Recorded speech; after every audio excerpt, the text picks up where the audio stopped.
أشهد أن لا إله إلا الله وحده لا شريك له وأشهد أن محمدا عبده ورسوله أما بعد فأعوذ بالله من الشيطان الرجيم بسم الله الرحمن الرحيم الحمد لله رب العالمين الرحمن الرحيم مالك يوم الدين إياك نعبد وإياك نستعين اهدنا الصراط المستقيم صراط الذين أنعمت عليهم غير المغضوب عليهم ولا الضالين. अल्लाह ताला क़ुरान शरीफ़ में मोमिननि जा जेके गुण बयानु फ़रमाया आहिनि उन्हनि मां हिकिड़ो ही आहे त हू पंहिंजे पाक माल मां अल्लाह ताला जी रज़ा जे लाइ वाट खुदा जी ख़र्च कंदा आहिनि. किथे अल्लाह ताला क़ुरान शरीफ़ में माल ख़र्च करण जे हवाले सां जॾहिं ॻाल्हियूं कयूं आहिनि त सिर्फ़ु इहो ई ॿुधायो अथई त माल ख़र्च करण वारा आहिनि मोमिन. किथे सदकनि ॾांहुं तवजो ॾियाराईंदे सदकनि जे हवाले सां ॻाल्हि कई अथई. किथे ज़कात जे हवाले सां अल्लाह ताला फ़रमायो आहे ख़र्च करण जो. पोइ जेके क़ुर्बानी करण वारा पंहिंजो माल अल्लाह ताला जी वाट में ॾींदा आहिनि उन माल जो मसरफ़ बि ॿुधायईं त कहिड़ी तरह ख़र्च करिणो आहे, किथे ख़र्च करिणो आहे. जहिड़ो क ही खुदाई जमायतुनि जो तरीक़ो आहे त हू पंहिंजे माल खे पाक करण जे लाइ अल्लाह ताला जा फ़ज़ुल हासिल करण जे लाइ अल्लाह ताला जी रज़ा हासिल करण जे लाइ ख़ुदा ताला जी वाट में ख़र्च कंदियूं आहिनि. जमायत में बि अहिड़ी तरह माली क़ुर्बानीनि जो सिलसिलो क़ाइमु आहे. जमायत जे माण्हुनि खे बि ख़बर आहे त अल्लाह ताला जो ई हुकुम आहे ऐं जेके क़ुर्बानियूं हू ॾियनि था उहे कहिड़ी तरह पोइ ख़र्च कयूं वञनि थियूं. हज़रत मसीह मऊद अलैहिस्सलातु वस्सलाम जेको मिशन खणी आया हुआ माना त अल्लाह ताला जी तौहीद खे दुनिया में क़ाइमु करणु ऐं इस्लाम ऐं पाण सॻोरनि सल्लल्लाहु अलैहि वसल्लम जो झंडो दुनिया में फड़काइणु. हीउ कमु को मामूली कमु नाहे, तमामु वॾो कमु आहे. दुनिया में फैलाइणु इन पैगाम खे ऐं बहरहाल इन जे लाइ ख़र्चनि जी ज़रूरत हूंदी आहे.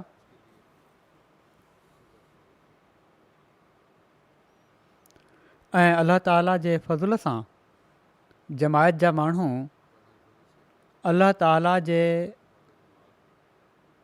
इन हुकुम खे सम्झंदे त पंहिंजो माल वाट खुदा जी ख़र्च कयो, ही ख़र्च पूरा करण जी कोशिशि कनि था. दुनिया जे मुख़्तलिफ़ मुल्कनि में पखिड़ियल अहमदी पंहिंजी माली क़ुर्बानीनि जा अहिड़ा नमूना पेश कनि था जो जन खे ॾिसी इंसान इन यकीन ते पहिरियां खां वधी करे क़ाइमु थी थो वञे त यकीनन हज़रत मसीह मऊद अलैहिस्सलातु वस्सलाम अल्लाह ताला जा उहे ई फ़रिश्तादा आहिनि जंहिंजे ज़रिए सां आख़िरी ज़माने में इस्लाम जी ख़ूबसूरत तालीम दुनिया में पखिड़िजणी हुई. जेकॾहिं हिन हिकिड़े निशान खे मुख़ालिफ़ ग़ौर सां ॾिसनि ऐं पंहिंजनि दिलनि जे बुग़्ज़नि खे कढी इंसाफ़ खां कमु वठनि त अहमदियत जी सचाई जी इहा ई निशानी उन्हनि जूं दिलियूं खाम खां जी मुखालफ़त खां पाक करे सघनि थियूं। पर हिननि जूं दिलियूं त पथरनि खां बि वधीक सख़्तु आहिनि, ख़ासि तौर ते आलमनि जूं, फ़क़ति नाले जे आलमनि जूं। बहरहाल उन्हनि जो मामिलो ख़ुदा ताला सां आहे। जहिड़ो की मूं चयो त अहमदी पंहिंजा माल वाट ख़ुदा जी ख़र्चु कंदा आहिनि त इन सोच सां कंदा आहिनि त उन्हनि हज़रत मसीह मऊद अलैहिस्सलातु वस्सलाम जे मिशन जी तकमील में मदद करणी आहे। पाण सॻोरन सल्लल्लाहु अलैहि वसल्लम जो झंडो दुनिया में फड़काइणो आहे। बेशक हीउ अल्लाह ताला जो मोमिननि सां वाइदो आहे त तव्हां जेको बि ख़र्चु कयो था, जेको माल बि वाट ख़ुदा जी ॾियो था, उनखे मां केतिरा ई भेरा वधाए मोटाईंदुसि। पर केतिरा ई अहमदी अहिड़ा आहिनि जेके हीअ सोच रखनि था त असांखे ख़ुदा ताला जी रज़ा मक़सूद आहे। जेकॾहिं दुनिया जो फ़ाइदो पहुचे थो त हीअ अल्लाह ताला जो फज़ुलु आहे। उन्हनि जी हीअ सोच आहे त क़ुर्बानीअ सां अल्लाह ताला असां सां राज़ी थिए ऐं असांजी आख़िरत सुधरण जा सामान पैदा थी वञनि। जमायत अहमदिया का अरबपतियुनि जी जमायत न आहे। अहिड़ी जमायत आहे जंहिंजी अक्सरियत ग़रीब माण्हुनि ते या विचोले दर्जे जे माण्हुनि ते मुश्तमिल आहे। पर इन जे बावजूदु क़ुर्बानीअ जो हिकिड़ो जज़्बो आहे। इन कोशिश में रहंदा आहिनि त इस्लाम जी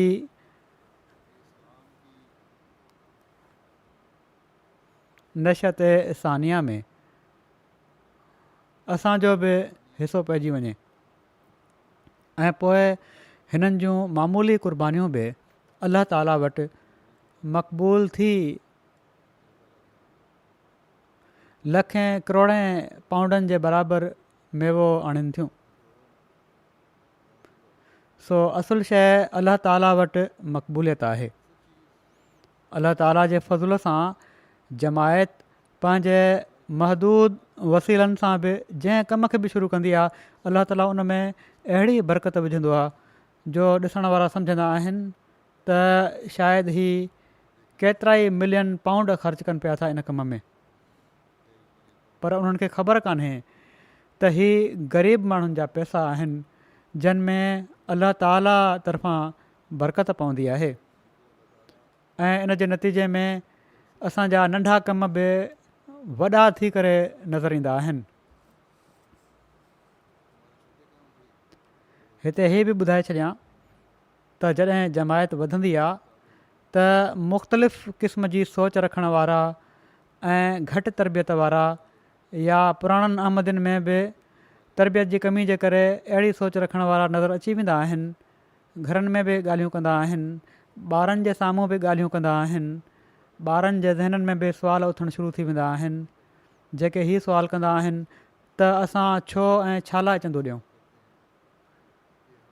त हीअ उहिदेदारनि जो कमु आहे पहिरियां त पंहिंजे रवैयनि ऐं अमल सां माण्हुनि जा शक ख़तमु कनि, माण्हुनि में एतमाद क़ाइमु थिए, ख़बर हुजे त जेको चंदो उहे माण्हू ॾियनि पिया था उनजो हिकिड़ो ख़ासि मसरफ़ आहे ऐं इन ई मक़सद जे लाइ ख़र्चु थिए थो। ॿियो प्यार सां उन्हनि खे सम्झायो त माली क़ुर्बानीअ जी कहिड़ी अहमियत आहे, ख़ुदा ताला जी नज़र में केॾी अहम आहे हीअ शइ ऐं हीअ माली क़ुर्बानी आहे जेका हू करे रहिया हूंदा आहिनि त इन जे बदिले में अल्लाह ताला जी रज़ा उन्हनि खे मिलंदी आहे। ऐं पोइ हीअ बि त किथे ख़र्चु थींदी आहे हीअ क़ुर्बानी, इस्लाम जी इशाअत ते ख़र्चु थींदी आहे। TV चैनल असांजो हले पियो थो, इन ते तमामु घणो ख़र्चु थींदो आहे, किताब छपजनि पिया था, क़ुर शरीफ़ जी इशाअत थी रही आहे, ग़रीब ॿारनि जी तालीम ते ख़र्चु थिए पियो थो, बुखायलनि खे खाधो खाराइण ते ख़र्चु थी रहियो आहे, मुबलगनि जी तालीम ऐं उन्हनि जे ज़रिए तबलीग ते ख़र्चु थी रहियो आहे। मस्जिदूं ठहनि पियूं थियूं ऐं ॿिया केतिरा ई इन ई तालुक़ में ख़र्च आहिनि जमायत जा। त हीअ ॻाल्हि मां इन लाइ नाहे चई त ख़ुदा न ख़ास्ता माण्हुनि में तमामु घणा सुवाल उथणु लॻी पिया आहिनि। इन लाइ ॿुधाई आहे त जॾहिं जमायत पखिड़िजंदी आहे त इन पखिड़िजण जे करे शर फैलाइण वारा ऐं शैतानी विसवसा पैदा करण वारा बि अची वेंदा आहिनि जेके फितने जी कोशिशि कंदा आहिनि ऐं घटि तरबियत याफ़्ता ज़हननि में शक पैदा करण जी कोशिशि कंदा आहिनि। अल्लाह ताला जो फज़ुलु आहे त जमायत जा माण्हू अहिड़ी मज़बूत सोच रखनि था त उन्हनि खे ख़बर आहे त जमायत जो निज़ाम हलाइण जे लाइ ख़र्चनि जी ज़रूरत आहे ऐं हीउ अल्लाह ताला जो हुकुम आहे त उन जी वाट में ख़र्चु कयो। सो अहिड़ा केतिरा ई मिसाल आहिनि जमायत में त माण्हू पाण वटि कुझु न हुअण जे बावजूदु अल्लाह ताला जी रज़ा जे लाइ ख़र्चु करे छॾींदा आहिनि कंहिं न कंहिं ज़रिए सां इंतिज़ाम करे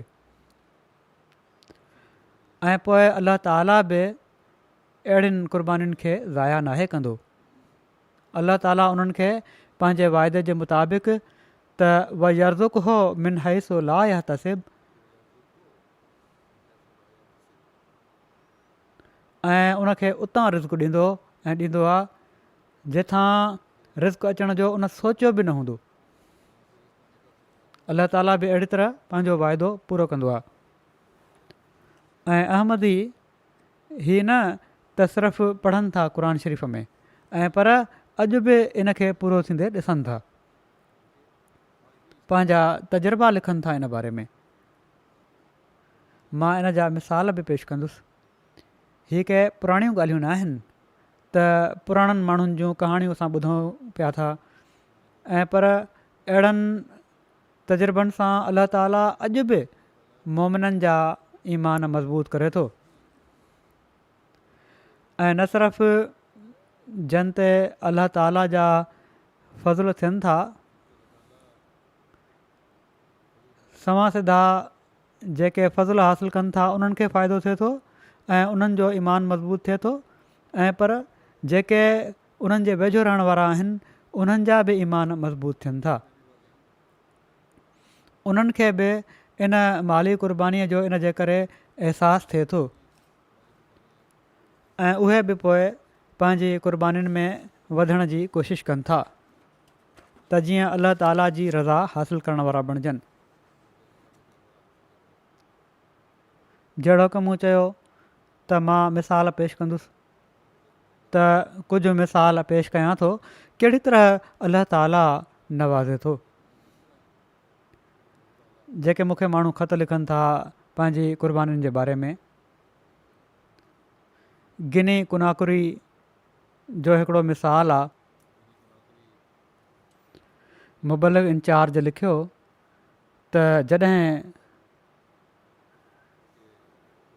मुंहिंजे ख़ुतबे मां जेको मूं तहरीक जदीद जे चंदे जे बारे में ॾिनो हुयो के ईमान अफ़रोज़ वाक़िया पढ़ी ॿुधाया जमायत खे ऐं उन्हनि खे चयुमि त हीअ नमूना तव्हांखे बि ॾेखारणु घुरिजनि त हिकिड़ी ख़ातून आहे मेमूना साहिबा, उन्हनि जी फ़ोन आई ऐं उन्हनि चयो त घर में ख़र्च लाइ रक़म कोन हुई ऐं उन्हनि जा घर वारा पंहिंजे कम जे सिलसिले में शहर खां ॿाहिरि वियल हुआ। जुमे जी नमाज़ खां पोइ उन्हनि जे वालिद उन्हनि खे 1 लख गिनी फ्रांक रक़म तोहफ़े में ॾिनी जंहिं ते हू ॿुधाइनि थियूं त मां इन ॿुॾतर में हुअसि त चंदो ॾियां या घर जे ख़र्चनि जे लाइ इन रक़म खे इस्तेमालु कयां। पोइ मूं दुआ करे अधु रक़म माना त 50,000 फ्रांक तहरीक जदीद जे चंदे में ॾेई छॾिया। हू चवनि थियूं त इन ॻाल्हि खे अञा 24 कलाक न गुज़रिया हुआ जो अल्लाह ताला मूंखे 3 लख फ्रांक जी रक़म मौजज़ाने तौर ते अता कई जिथां मूंखे को ख़्वाबु ख़्याल बि न हो त रक़म मिलंदी। इन ते मां अल्लाह ताला जो शुक्र अदा कयो त उन मूंखे सही फ़ैसिलो करण जी तौफ़ीक़ अता फ़रमाई ऐं चवनि थियूं मुंहिंजे ईमान में बि वाधारो थियो। कैनेडा जूं हिकिड़ियूं मजलिस जूं सदर चवनि थियूं त सेक्रेटरी तहरीक जदीद तहरीक कई बजट खे पूरो करण जी, त ना दहिंदा मेंबरात जा बक़ाया जात जा टोटल जॾहिं ॾिठा विया त हिकिड़ी मामूली रक़म हुई उतां जे लिहाज़ खां त $325। त चवनि थियूं त मूं सोचियो त मां पाण वटां ई ॾेई थी छॾियां,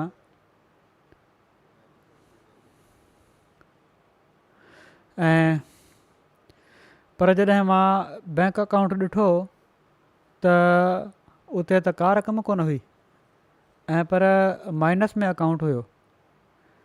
$3 वधीक ख़र्च थियल हुआ।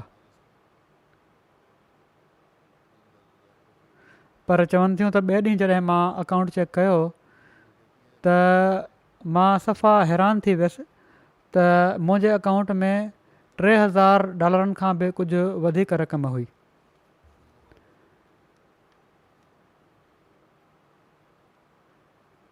हीअ चवनि थियूं हीअ रक़म हुई जेका वॾे वक़्त खां पेंडिंग हुई ऐं उहा मिलण जी बि का सूरत न हुई, पर अलाह ताला जे फज़ुल सां जॾहिं हीअ नियत कयमि त मां बक़ाया ॾियां थी त अलाह ताला उन जी अदायगी जा सामान पैदा करे छॾिया ऐं उते फौरी तौर ते उहा रक़म जेका काफ़ी वक़्त खां पेंडिंग हुई उहा मिली वई।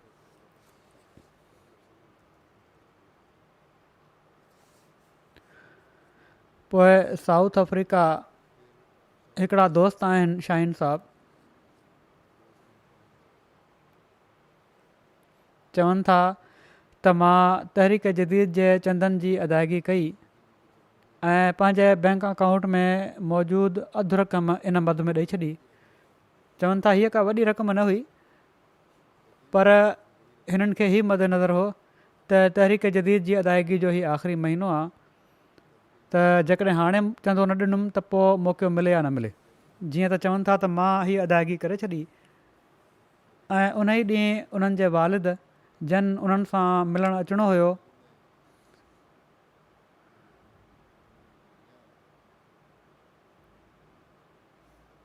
अच्छा हा, चवनि था त उन ई ॾींहुं उन्हनि जा वालिद साहब बि उन्हनि सां मिलणु आया ऐं उन्हनि चयो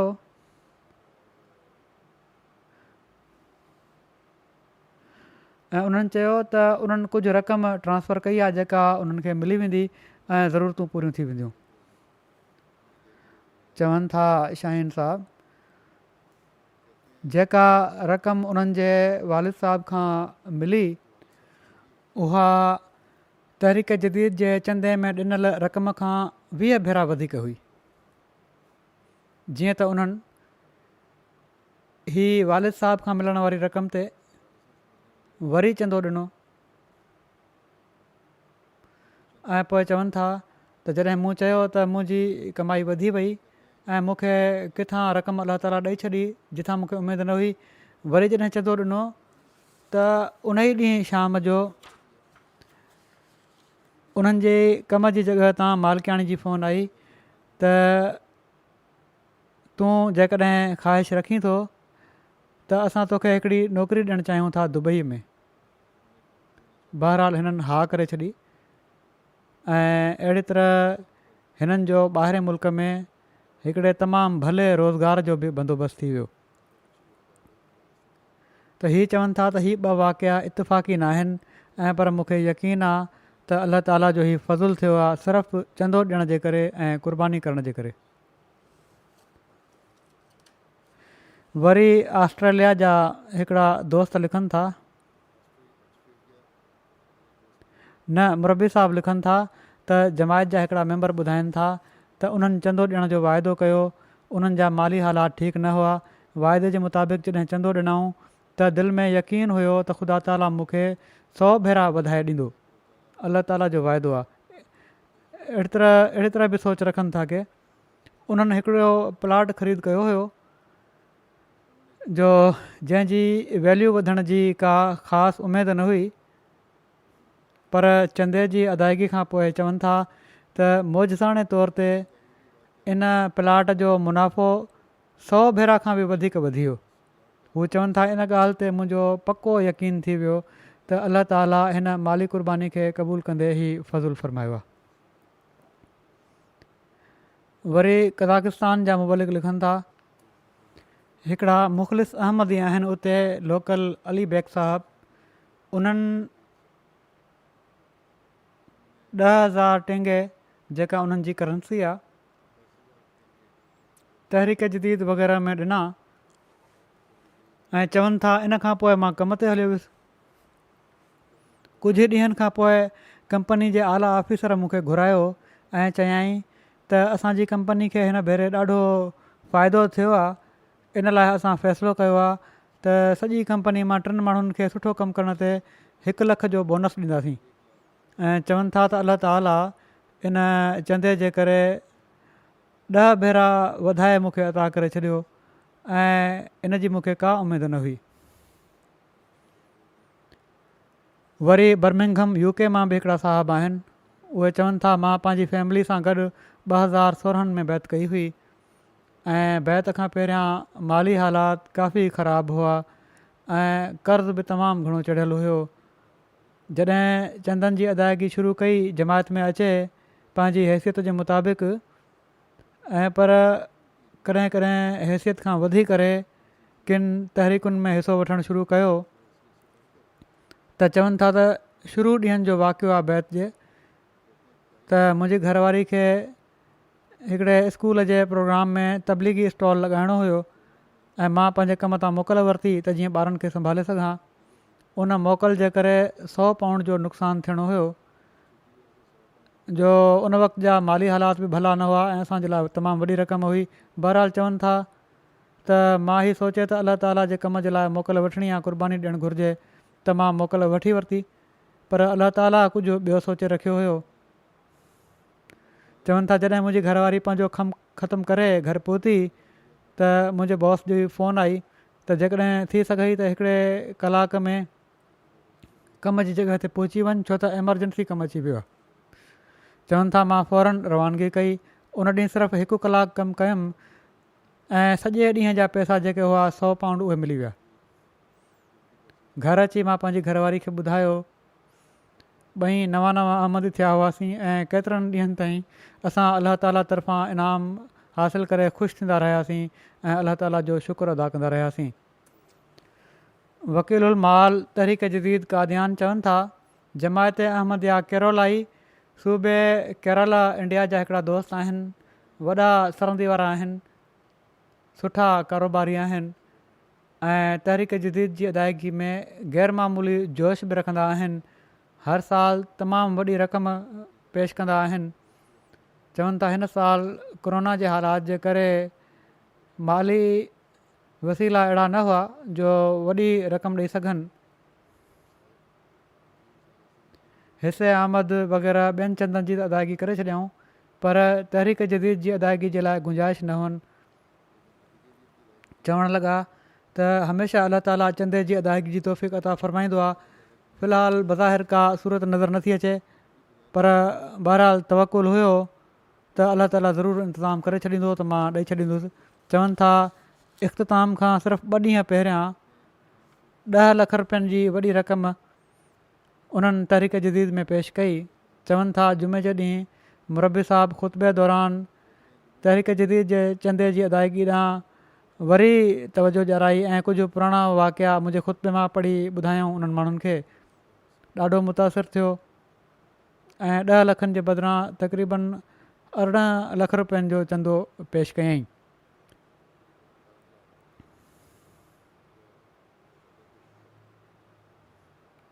ऐं इन खां पोइ उन्हनि खे उमेदु आहे त हिकिड़ो प्रोजेक्ट जेको सरकारी हुयो उहो मिली वेंदो ऐं हीअ चवनि था त जेकॾहिं उहो मूंखे मिली वियो त तहरीक जदीद में अञा वॾी रक़म बि ॾींदुसि। त बहरहाल अमीर माण्हुनि में बि अलाह ताला जे फज़ुल सां अहमदिन में अहिड़ो तबिको आहे जेको क़ुर्बानी जो जज़्बो रखे थो ऐं जेके पैसा अचनि था त लिकाइनि नथा ऐं पर वाट खुदा जी ख़र्चु करण जी कोशिशि कनि था।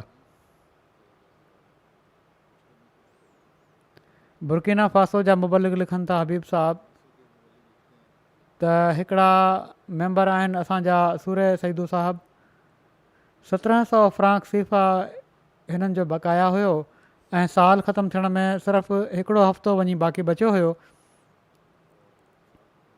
त बहरहाल उन्हनि कोशिशि करे 2000 सीफ़ा ॾेई छॾिया जेके बक़ाया खां कुझु वधीक हुआ। चवनि था त मां चवंदो ॾिने अञा 1 कलाक बि न थियो हुयो जो कंहिं वाक़िफ़कार 10,000 फ्रांक मूंखे मोकिले छॾिया ऐं वरी हिकिड़े कलाक में वधीक 10,000 फ्रांक सीफ़ा मोकिले छॾियईं ऐं साण फ़ोन करे चयईं त हीअ कुल 20,000 फ्रांक सीफ़ा तोहफ़े तौरु मां तोखे मोकिलिया आहिनि। त सईदू साहब चवनि था त इन वाक़िफ़ माण्हू अॼु ताईं मूंखे के पैसा न मोकिलिया हुआ ऐं हीअ पहिरियों दफ़ो थियो आहे। चवनि था त मां 2,000 फ्रांक बक़ाया ॾिना त अलाह ताला वधाए 20,000 फ्रांक सीफ़ा 2 कलाकनि जे अंदरि अंदरि ॼाराए छॾिया। अहिड़ी तरह माण्हुनि जा ईमान बि वधंदा आहिनि। सेराल्यून जी हिकिड़ी लुंगी हिकिड़ी जॻह आहे रीजन उन जा मोहलिम लिखनि था अब्दुल्ला साहब त वॾी उमिरि जा हिकिड़ा मेंबर आहिनि पा जेंग काइन साहब। उन्हनि जो गुज़िरियल साल तहरीक जदीद जो वाइदो 25,000 लियोन हुयो ऐं हिन साल उन्हनि वाइदो 50,000 लियोन लिखारायो। हू माली लिहाज़ खां ॾुखियाईनि जो बि शिकार हुआ। जॾहिं तहरीक जदीद जी वसूली जे बारे में ऐलान कयो वियो त उन्हनि लोकल मिशनरी खां पुछा कई त मुंहिंजो वाइदो घणो आहे। जॾहिं उन्हनि ॿुधायुनि त 50,000 लियोन त ॾाढी हैरत थियनि। उन्हनि चयो हीअ कहिड़ी तरह हिननि लिखाराए छॾियो, मां त ख़ुदि अदा नथो करे सघां। बहरहाल उन्हनि खे चयो वियो त हीअ तव्हां पाण ई लिखारायो आहे। बहरहाल चुप थी विया। ईंदड़ हफ़्ते चवनि था अंसार जी मीटिंग हुई ऐं अची ॿुधायऊं त मूं वटि 60,000 लियोन हुआ। 20,000 लियोन मां घर छॾे आयो आहियां ऐं 40,000 लियोन तहरीक जदीद जे चंदे में ॾियण जे लाइ आंदा आहिनि। हाणे मूं वटि वापसि वञण जो किरायो बि कोन्हे। बहरहाल चवनि था मां उन्हनि खे चयो त तव्हां क़ुर्बानी कई आहे, अलाह ताला इंतज़ाम करे छॾींदो तव्हांजो। पंधु ई घर वञी रहिया हुआ। चवनि था रस्ते में पंधु वञी रहिया हुआ, हिकिड़ो पुराणो ॼाण सुञाण वारो उन्हनि खे रलिजी वियो। वॾे वक़्त खां पोइ उन सां उनजी मुलाक़ात थी हुई ऐं दोस्त सां ॻाल्हियूं कंदा रहिया। जॾहिं उहो दोस्त वञणु लॻो त वेंदे वेंदे 30,000 लियोन कढी उन बुज़ुर्ग खे तोहफ़े में ॾेई छॾियईं। वरी बुज़ुर्ग बयानु कनि था त उन खां बाद वरी हिकिड़ी ॼाण सुञाण वारी औरत हुई। उनजो पतो करण जे लाइ उनजे घर वियुसि उन्हनि जी सिहत जे बारे में पुछण लाइ। जॾहिं उतां उथी वञणु लॻुसि त उन 10,000 लियोन ॾिना ऐं चवणु लॻी त हीअ किराए तौरु इस्तेमालु करे वठिजो। ऐं चवनि था त अलाह ताला उन्हनि खे चंदे में ॾिनल रक़म उन्हनि खे अहिड़ी तरह मोटाए ॾेई छॾी। पोइ उन्हनि इन मां वाइदो बि पूरो करे छॾियो जेको 50,000 जो हुयो। पोइ चवनि था त सिर्फ़ु इहो ई न, उनखां पोइ हिकिड़ो ॿियो फज़ुल बि थियो त हिकिड़ा उन्हनि जा माइट ॿाहिरि मुल्क रहंदा हुआ। उन्हनि जी फ़ोन आई ऐं उन्हनि चयो त काफ़ी वक़्त खां तव्हां सां राब्तो नाहे थी सघियो ऐं मां तव्हांखे तोहफ़े तौरु 4 लख लियोन मोकिलियां पियो थो। सिर्फ़ु ओतिरी रक़म न ॾिनई ऐं पर 10 भेरा वधाए बि अलाह ताला अता कराए छॾी। ऐं अहिड़ी तरह चवनि था त मूंखे पंहिंजी क़ुर्बानी करण जी बि तौफ़ीक़ मिली वई ऐं मुंहिंजे ईमान में बि वाधारो थियो।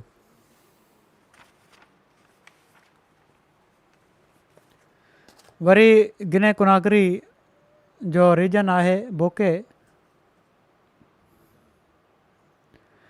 उतां जे हिकिड़े ॻोठ जा मिशनरी चवनि था तहरीक जदीद जे चंदनि जी वसूली जे सिलसिले में तहरीक जदीद जो हफ़्तो मल्हायो वियो। ख़ुतबे जुमे में तवजो ॾियाराई, इनफ़रादी तौर ते घरनि में दौरो बि कयो। हिकिड़ा मुख़लिस अहमदी दोस्त आहिनि जबरील साहब जेके पेशे जे लिहाज़ खां वाढा आहिनि। उन्हनि जे घर वियासीं ऐं उन्हनि खे चंदे जी अदायगी ॾांहुं तवजो ॾियाराईसीं त उन्हनि चयो त मां अॼु जे ख़र्चनि जे लाइ 20,000 फ्रांक रखिया हुआ, उहे सभई मां चंदे में थो ॾियां। हाणे इन खां अलावा असां वटि ॿियो कुझु न आहे, पर दुआ आहे त अलाह ताला असांजी क़ुर्बानी क़बूलु फ़रमाए। जिब्राइल साहब ॿुधाइनि था त गुज़िरियल 3 महीननि खां उन्हनि हिकिड़ो काठ जो बेड विकिणण जे लाइ तयारु करे रखियो हुयो, पर को ख़रीदार न पियो अचे। चंदे जी अदायगी जे कुझु देरि खां पोइ हिकिड़ो शख़्स बेड ख़रीद करणु अची वियो ऐं उन 1 मिलियन ऐं 5 लख फ्रांक में उहो ख़रीद करे वरितो। इन ते जिब्राइल साहब फ़ौरन असांजे मिशनरी खे फ़ोन कई त अलाह ताला न सिर्फ़ु असांजी क़ुर्बानीअ खे क़बूलु कयो आहे ऐं पर केतिरा ई भेरा वधाए उन असांखे मोटाए ॾेई छॾियो आहे। ऐं हीअ ॻाल्हि हू पंहिंजे दोस्तनि खे बि ॿुधाइनि था त जीअं उन्हनि जा बि ईमान मज़बूत थियनि।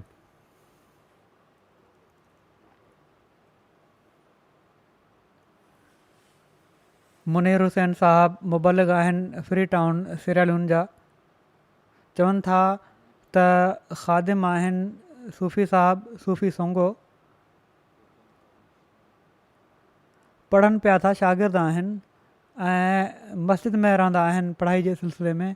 जॾहिं उन्हनि मुंहिंजो ख़ुतबो ॿुधो, रिकॉर्डिंग ॿुधी हूंदऊं या गुज़िरियल साल जो ख़ुतबो ॿुधो हूंदऊं तहरीक जदीद जो, जंहिंमें माली क़ुर्बानी करण वारनि माण्हुनि जो मूं ज़िक्र कयो हुयो।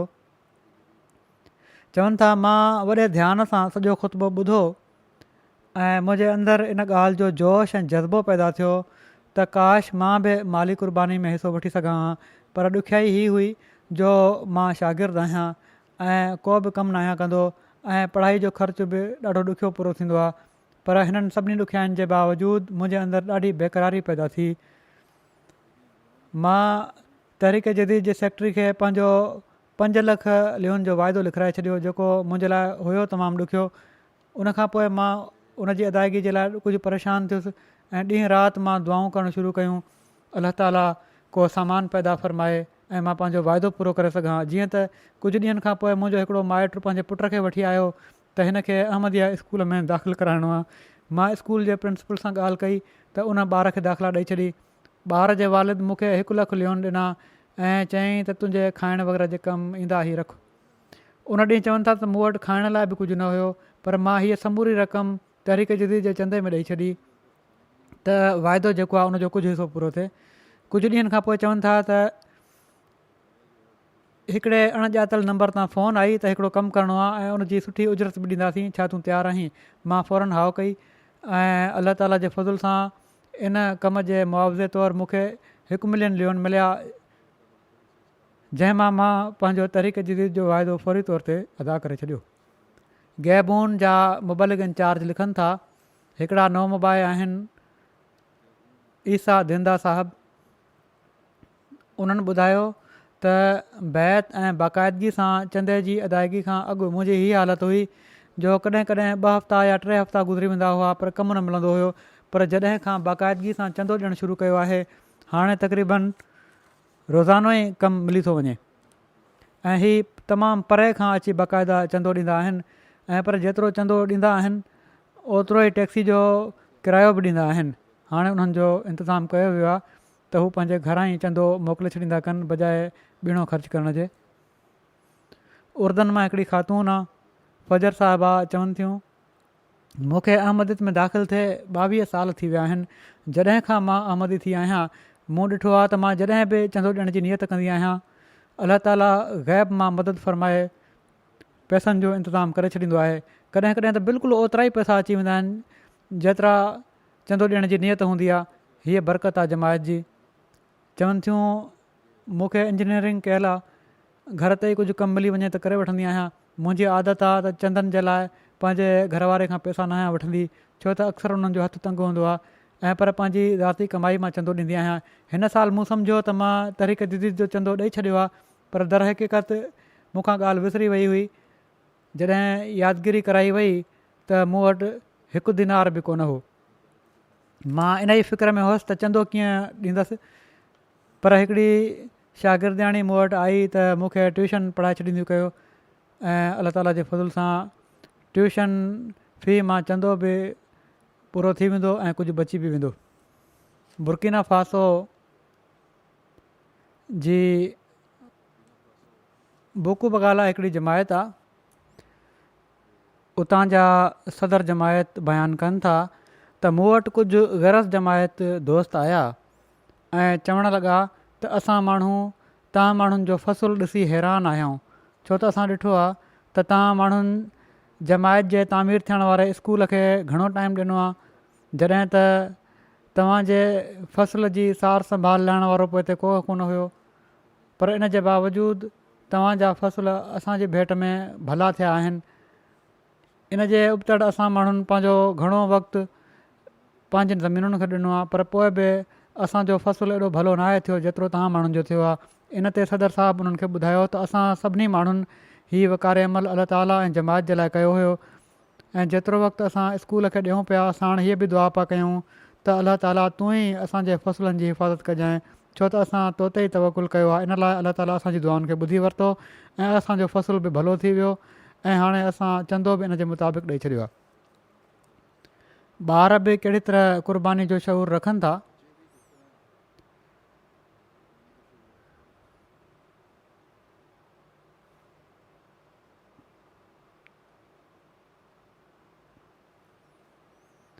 ही अहिड़ा माण्हू जेके ग़रीब मुल्कनि में आहिनि ॿार, ऐं अहिड़ो शऊर आहे जो तरक़ी याफ़्ता मुल्कनि जे ॿारनि में पढ़ियल लिखियल ॿारनि में बि किन हंधनि ते ई शऊर कोन्हे। इन जो वाक़ियो हीअं आहे, हुसैन यूसुफ साहब मुबलिक चवनि था ज़ंजबार जे इलाइक़े जा, त ॿार मस्जिद खां ॿाहिरि खेॾनि पिया, मस्जिद जे ॿाहिरां खेॾनि पिया त हिकिड़ो बुज़ुर्ग उतां लंघियो, उन ख़ुशि थी ॿारनि खे टाफ़ियूं ख़रीद करण जे लाइ 1400 शिलिंग ॾिना। ॿार पैसा खणी अहमदी दुकानदार वटि विया ऐं इन्हनि पैसनि जो रेजो वरितऊं, चेंज कराए वरितऊं पैसा, ऐं सभई ॿार उहो रेजो खणी मस्जिद में आया ऐं पंहिंजे पंहिंजे हिसनि जा पैसा बजाए टाफ़ियूं ख़रीद करण जे चेंज कराए वरितऊं, पैसा नोट भञरायूं त पंहिंजे पंहिंजे हिसे जे पैसनि मां 100 शिलिंग चंदो ॾेई छॾियऊं ऐं वॾी ख़ुशी सां पंहिंजी पंहिंजी रसीद पाण वटि रखियाऊं। जॾहिं अहमदी दुकानदार खे ख़बर पई त ॿारनि चंदो ॾियण जे लाइ रेजो वरितो आहे त उहो बि ॾाढो हैरान थियो। ऐं इहे ई ॿार आहिनि इनशा अल्लाह जेके जमायत अहमदिया जो मज़बूत बुनियादु बणिजी वेंदा। पोइ ॿारनि जी क़ुर्बानी जो हिकिड़ो ॿियो अजीब नज़ारो आहे, इन बारे में हीअ बि तंज़ियाने जो ई आहे। सुमय जा मौलम लिखनि था त जमायत में 3 ॿार आहिनि जेके 4थे क्लास में पढ़ंदा आहिनि, बाक़ाइदगी सां मस्जिद में तालीमी ऐं तरबियती क्लासिस में शामिलु थींदा आहिनि।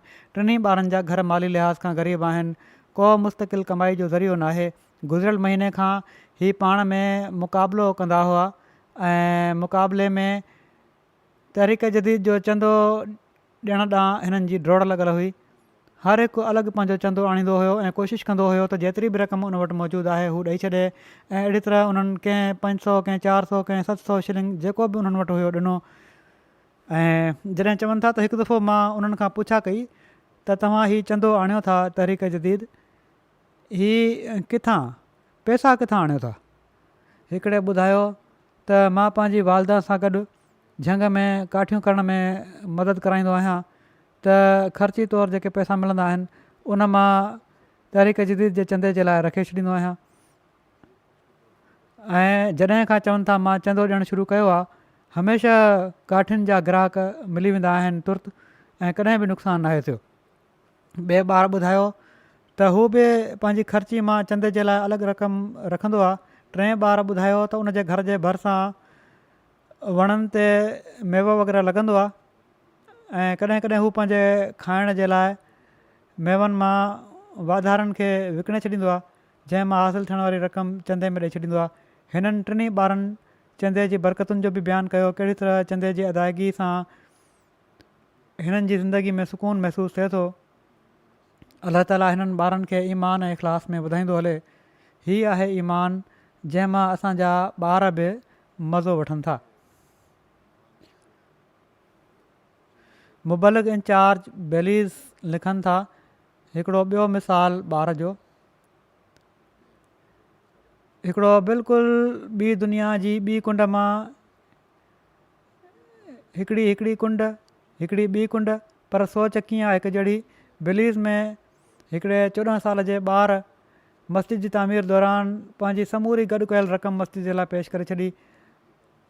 उन तहरीक जदीद में बि क़ुर्बानी जो हिकिड़ो आला मिसाल पेश कयो आहे। ॿारु तमामु ग़रीब आहे, ग़रीब घर सां तालुक़ु आहे हुनजो।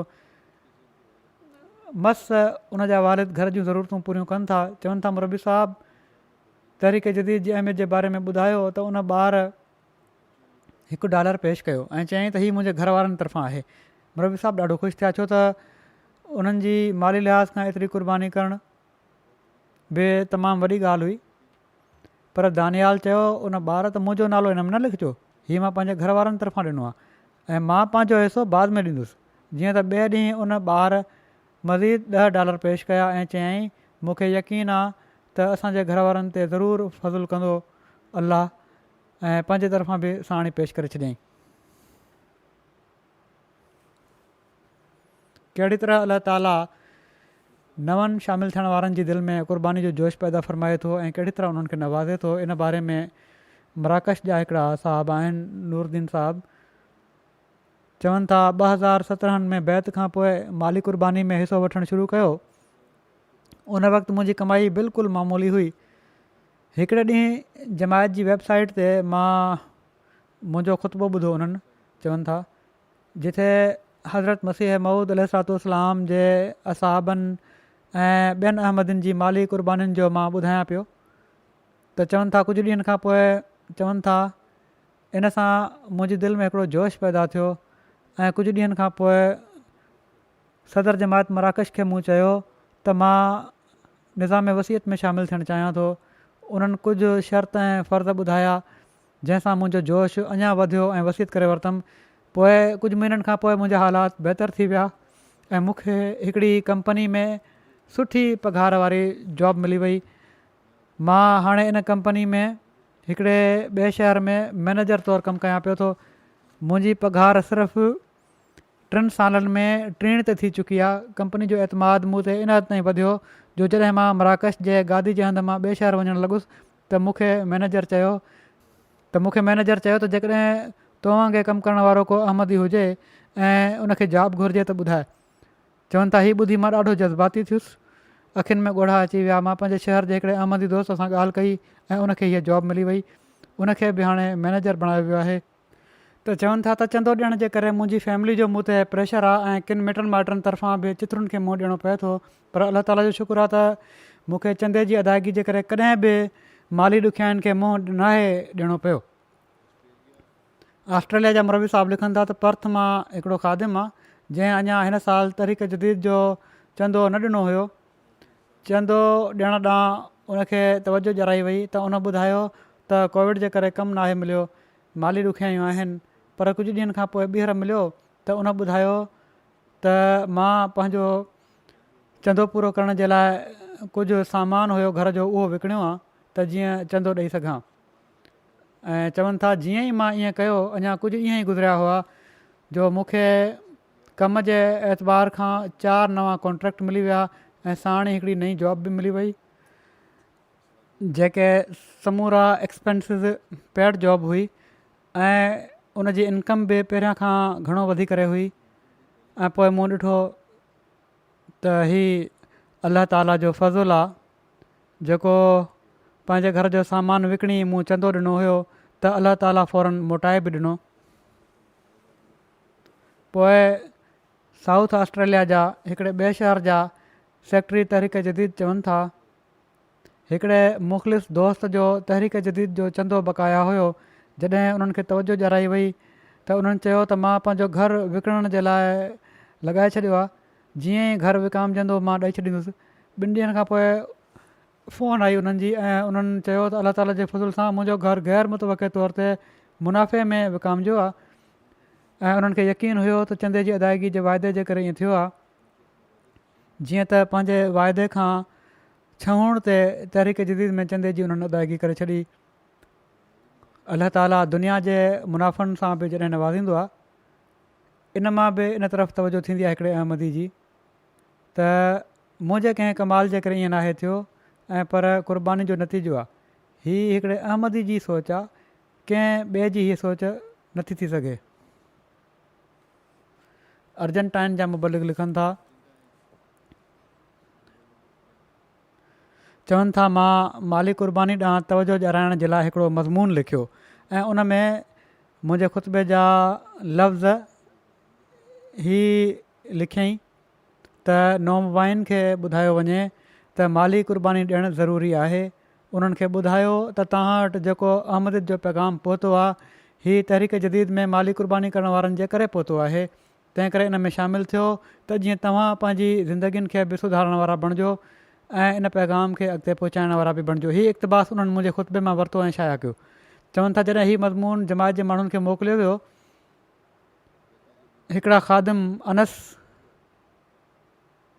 इज़क़वेल साहिबु चवनि था मूंसां उन्हनि राब्तो कयो ऐं चयऊं त तहरीक जदीद जे चंदे जी अदायगी जे लाइ मिशनर्स अचणु चाहिनि था।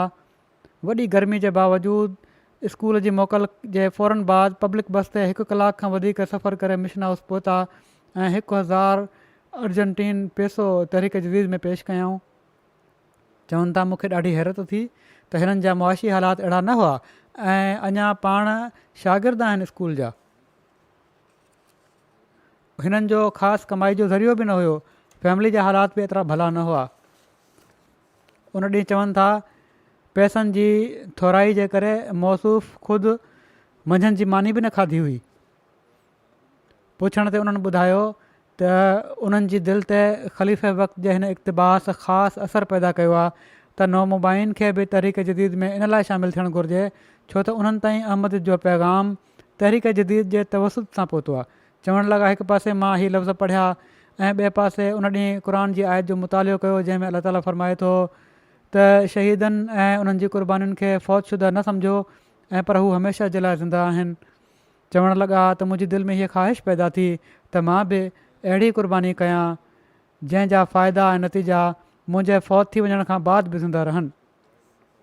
चवणु लॻा त मुंहिंजी फैमिली जेके सभई ग़ैर मुस्लिम आहिनि मुंहिंजी सालगिरह जे मौक़े ते कुझु रक़म तोहफ़े तौरु ॾिनी हुई, जीअं त इन रक़म मां जेको बि मूं वटि हिन वक़्तु बाक़ी हुयो उहो समूरो मां तहरीक जदीद में पेश करे छॾियो आहे त जीअं इन रक़म सां ॿियनि ताईं अहमद जो पैगाम पहुची सघे जहिड़ी तरह जो मूं ताईं पहुतो आहे। हीअ आहे अहमदियत क़बूल करण खां पोइ इनकलाबी हालति पैदा थींदी आहे जेका माण्हुनि में। नवां अहमदी हुजनि या पुराणा, को बि जॾहिं ॿुधंदो आहे त जमायत अहमदिया कहिड़ी तरह ख़र्चु करे थी पैसा ऐं किथे किथे ख़र्चु करे थी त उनजो हिकिड़ो ख़ासि असरु थींदो आहे। जेकॾहिं जन जमायतुनि में इन तरफ़ तवजो घटि आहे उहे इन पासे तवजो ॾियनि ऐं मक़सदु ॿुधाइनि ऐं अहमियत ॿुधाइनि त उन्हनि जा चंदा वधी सघनि था। बहरहाल लाइब्रेरिया जो हिकिड़ो वाक़ियो आहे। हिकिड़ा लोकल मौलिम मुर्तज़ा साहबु आहिनि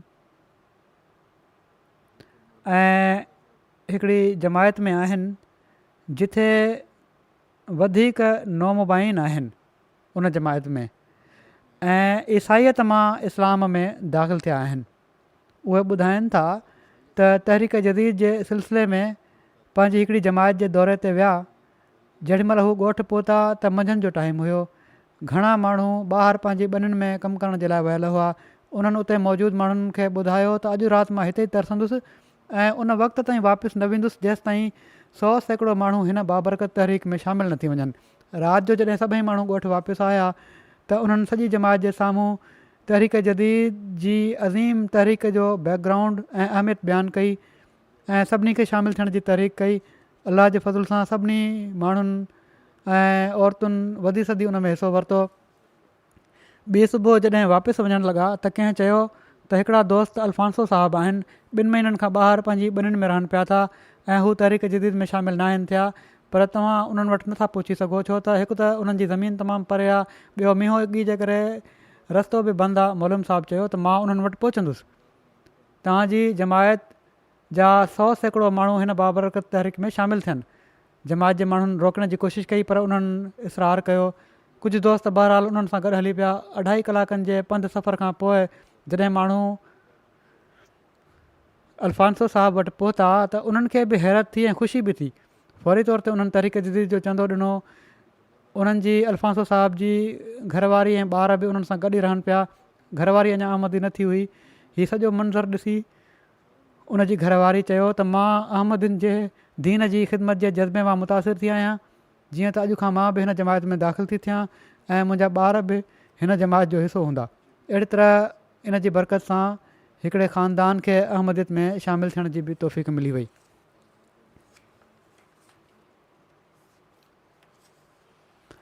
बैत में अचण खां पोइ कहिड़ी तरह माण्हुनि खे इदराक थींदो आहे त माली क़ुर्बानी केॾी न ज़रूरी आहे। माली मां हिकिड़ा साहब लिखनि था, मुबलिक लिखनि था, हिकिड़े रीजन में हिकिड़ा साहिब आहिनि, सिद्धू साहब, हिकिड़े ॾींहुं अहमदिया मिशन हाउस कीता में आया ऐं हीअ चवंदे पंहिंजो तहरीक जदीद जो चंदो पेश कयाऊं त तहरीक जदीद जो साल ख़तमु थियण वारो हुयो ऐं मां काफ़ी ॾींहंनि खां परेशान हुउसि त ख़ुदा ताला मूंखे तौफ़ीक़ ॾे ऐं मां तहरीक जदीद जो कयल वाइदो पूरो करे सघां। ऐं अॼु मूंखे ख़ुदा ताला तौफ़ीक़ ॾिनी आहे ऐं मां आयो आहियां। हिकु टंग खां हू माज़ूर हुआ। जॾहिं उन्हनि खे चयो वियो त तव्हां छो तकलीफ़ कई, ॿुधाए छॾियो हां, असां पाण ई पहुची वञूं हां तव्हां वटि। वॾे जोश में चयऊं त मां इमाम महदी खे मञियो आहे ऐं मां ज़ाहिरी जिस्मानी कमज़ोरी जे बावजूदु पंहिंजो पाण खे कुझु तंदुरुस्त माण्हुनि खां वधीक बहितर सम्झां थो ऐं ख़ुदा ताला जे फज़ुल सां दीन जो दर्द रखां थो ऐं शायदि अहिड़ी हालत में मुंहिंजो ख़ुदा ताला जे दीन जी बहितरी जे लाइ हेसि ताईं पंधु हली अचणु अलाह ताला वटि मक़बूल थी वञे ऐं मुंहिंजी बख़्शिश जो सबबु थी वञे।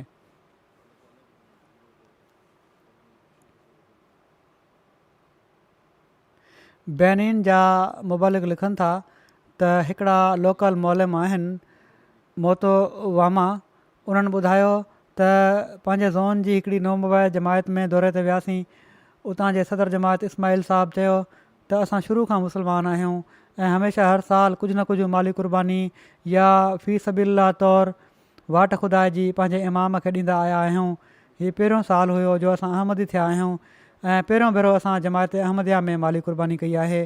इन खां अॻु इमाम खे असां जेको कुझु बि ॾींदा हुआसीं उहो उन्हनि जे ई इस्तेमाल में ईंदो हुयो।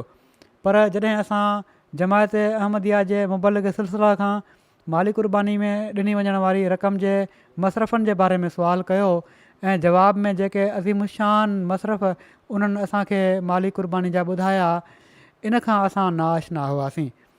जमायत हिन मामूली ॾिनल रक़म खे बि ज़ाया नथी करे ऐं पर हिन मामूली ॾिनल रक़म खे बि पूरी दुनिया में थियण वारनि नंढनि ऐं वॾनि हर तरह जे भलाई जे कमनि ऐं इशात इस्लाम में सर्फ़ करे थी। ऐं हिकिड़ो शख़्स जेको कुझु फ़्रांक बि चंदो ॾिए थो उहो उनजो बहितरीनु अजुर माणे थो। जीअं त क़ुर्बानी जी इन फ़िलासफ़ी खे सम्झी असां तहरीक जदीद में चंदो ॾिनो आहे ऐं असां हीउ महसूसु कयो आहे त हिन साल असांजे घरनि में माली ॾुखियायूं बि न आहिनि आयूं ऐं असांजे ॿारनि जी सिहत ते जेके असां रोज़ु ख़र्चु कंदा हुआसीं उहो बि हिन साल नाहे करिणो पियो।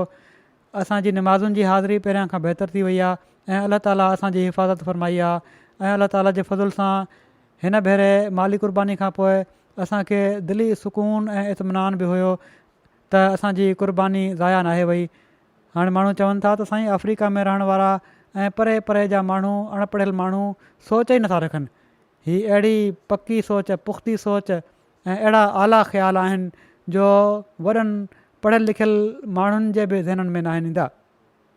कहिड़ी तरह उन्हनि सॼो कुझु बयानु कयो ऐं माली क़ुर्बानी जी अहमियत कहिड़ी तरह उन्हनि ते वाज़े थी।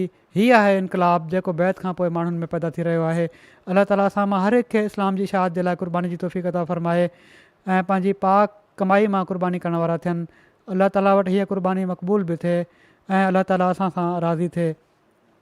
हाणे मां तहरीक जदीद जे नए साल जो ऐलान बि कंदुसि ऐं कुझु कवाइफ़ बि पेश कंदुसि। अलाह ताला जे फज़ुल सां 87 साल ख़तमु थियो 31 अक्टूबर ते। 88 साल शुरू थी चुको आहे ऐं अलाह जे फज़ुल सां तहरीक जदीद जे माली निज़ाम में 15.3 मिलियन पाउंड जी माली क़ुर्बानी जी तौफ़ीक़ मिली आहे जमायत खे, जेका गुज़िरियल साल खां 8,42,000 पाउंड वधीक आहे। जर्मनी सॼी दुनिया जी जमायतुनि में नुमाया तौर ते अॻिते आहे।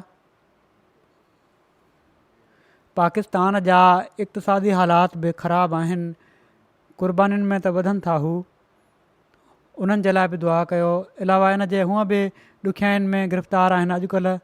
रोज़ानो का न का मुक़दमेबाज़ी ऐं कंहिं न कंहिं ख़िलाफ़ु केस ठहंदो रहे थो ऐं कानून जेको आहे उन्हनि खे जेतिरो दॿाए सघे थो, तंग करे सघे थो, करण जी कोशिशि करे थो, अलाह ताला उन्हनि जी परेशानियुनि खे बि ख़तमु करे ऐं उहे बि आज़ादी सां पंहिंजूं सभई एक्टिविटीज़ करे सघनि, इज्तिमा बि थियनि, जलसा बि थियनि ऐं खुली करे पंहिंजी क़ुर्बानीुनि जा इज़हार बि करे सघनि। हू त इज़हार न कंदा, पर इज़हार असां करे सघंदासीं उन्हनि जा इज़हार। मजबूरियुनि जे करे किन उन्हनि जी क़ुर्बानीुनि जो बि ज़िक्र नथो करे सघिजे। बहरहाल इन खां अलावा जेके क़ुर्बानी करण वारा आहिनि, जर्मनी जो मूं ॿुधायो पहिरें नंबर ते आहे, उनखां पोइ बर्तानिया आहे, पोइ अमरीका आहे नंबर 3 ते, नंबर 4 ते कैनेडा, नंबर 5 ते मिडल ईस्ट जी हिकिड़ी जमायत आहे, नंबर 6 ते भारत, नंबर 7 ते ऑस्ट्रेलिया, नंबर 8 ते इंडोनेशिया, नंबर 9 ते घाना, नंबर 10 ते पोइ मिडल ईस्ट जी हिकिड़ी जमायत आहे।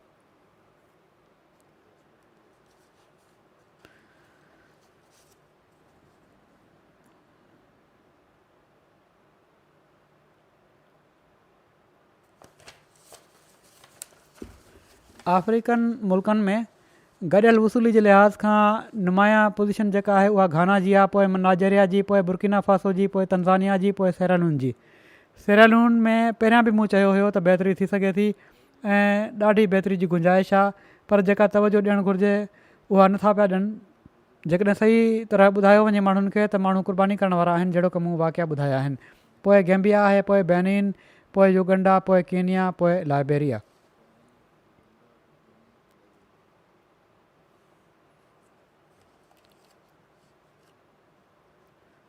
शामिलु थियण वारनि में वाधारे जे लिहाज़ खां नाइजेरिया पहिरें नंबर ते आहे, पोइ गैम्बिया आहे, पोइ सेनेगाल आहे, पोइ घाना, पोइ तंज़ानिया, पोइ Guinea Conakry, Malawi, Uganda, Guinea Bissau, Congo Kinshasa, Burkina Faso, Congo Brazil.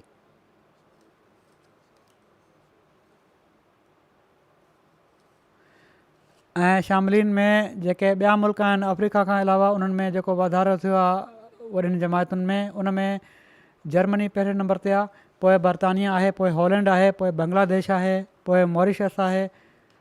दफ़्तर अव्वल जा खाता अलाह ताला जे फज़ुल सां सभई जारी आहिनि।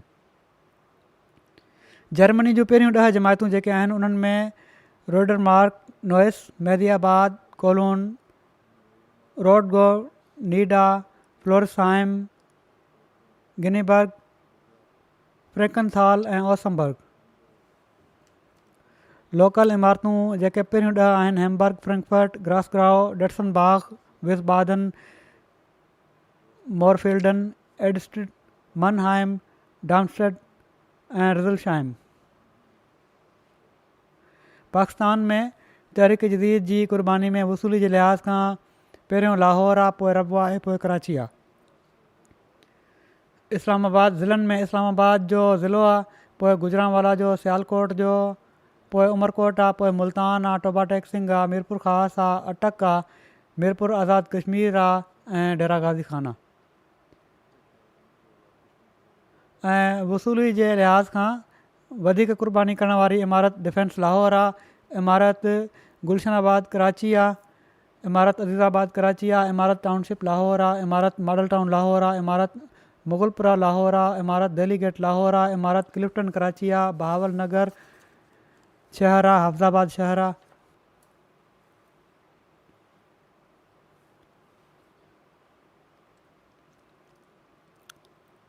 बर्तानिया जा पहिरियां 5 रीजन जेके आहिनि, बैतुल फतूह रीजन आहे मस्जिद, पोइ नंबर 2 ते मस्जिद फज़ल रीजन आहे, पोइ इस्लामाबाद रीजन आहे, पोइ मिडलैंड्स रीजन आहे, बैतुल एहसान रीजन। ऐं गॾियल वसूली जे लिहाज़ खां बर्तानिया जूं पहिरियों 10 वॾियूं जमायतूं आहिनि, फानहम, पोइ इस्लामाबाद, पोइ साउथ चीन, पोइ मस्जिद फज़ल, पोइ वुस्टर पार्क, ब्रिमिंघम साउथ, वॉल्सॉल, ऑल्टरशॉट, जिलिंगम, टिलफर्ड।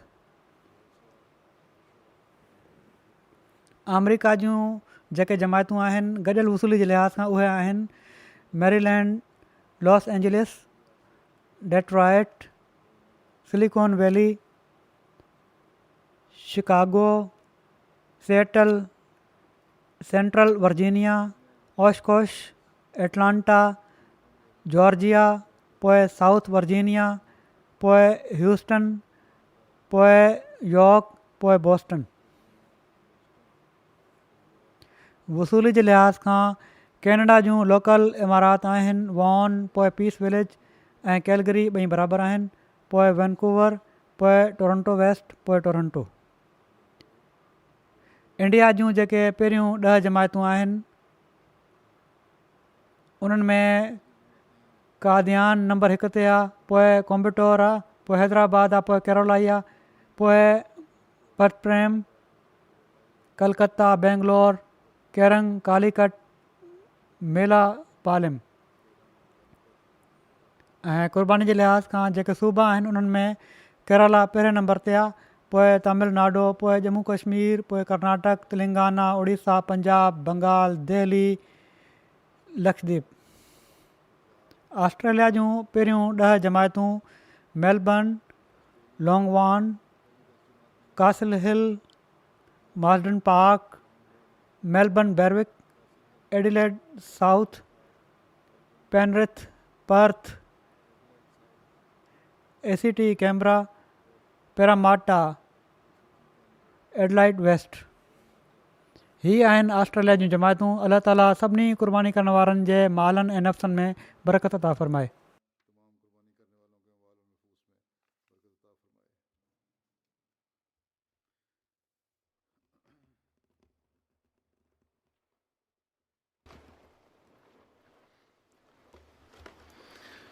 अल्हम्दुलिल्लाह नहमदुहु व नस्तईनुहु व नस्तगफिरुहु व नुमिनु बिही व नतवक्कलु अलैहि व नऊज़ु बिल्लाहि मिन शुरूरि अनफुसिना व मिन सय्यिआति अअमालिना। मन यहदिहिल्लाहु फला मुदिल्ल लहु वमन युद्लिल्हु फला हादिय लहु वनशहदु अन ला इलाहा इल्लल्लाह वनशहदु अन्ना मुहम्मदन अब्दुहु व रसूलुहु। इबादल्लाह रहमकुमुल्लाह इन्नल्लाह यअमुरु बिल अदलि वल इहसानि व ईताइ ज़िल क़ुर्बा व यन्हा अनिल फ़हशाइ वल मुनकरि वल बग़ि यइज़ुकुम लअल्लकुम तज़क्करून। उज़्कुरुल्लाह यज़्कुरुकुम वदूहु यस्तजिब लकुम वलज़िक्रुल्लाहि अकबर।